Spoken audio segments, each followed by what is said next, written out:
এবার জেলেনস্কির আচরণে ক্ষিপ্ত হয়ে মার্কিন প্রেসিডেন্ট ডোনাল্ড ট্রাম্প দিলেন বড় ধরনের নিষেধাজ্ঞা।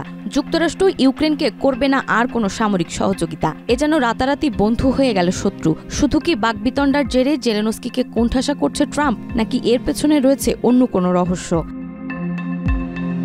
ইউক্রেনকে সামরিক সহযোগিতা প্রদান সাময়িক সময়ের জন্য বন্ধ করে দিয়েছে যুক্তরাষ্ট্রের প্রেসিডেন্ট ডোনাল্ড ট্রাম্প। হোয়াইট হাউসে ইউক্রেনের প্রেসিডেন্ট ভলোদিমির জেলেনস্কির সঙ্গে বাকবিতণ্ডার পর এই সিদ্ধান্ত নেন তিনি। ৩ মার্চ একাধিক সংবাদ মাধ্যমের প্রতিবেদনে এই সিদ্ধান্তের কথা জানায় যুক্তরাষ্ট্র।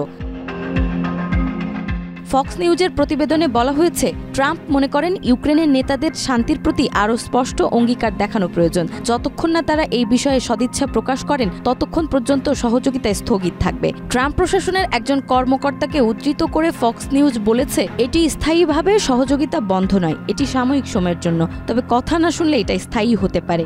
সাময়িক এই অস্ত্র সহযোগিতা বন্ধ রাখার সিদ্ধান্ত কার্যকর করতে প্রতিরক্ষামন্ত্রী পিট হেগসেথকে নির্দেশ দিয়েছে প্রেসিডেন্ট ট্রাম্প।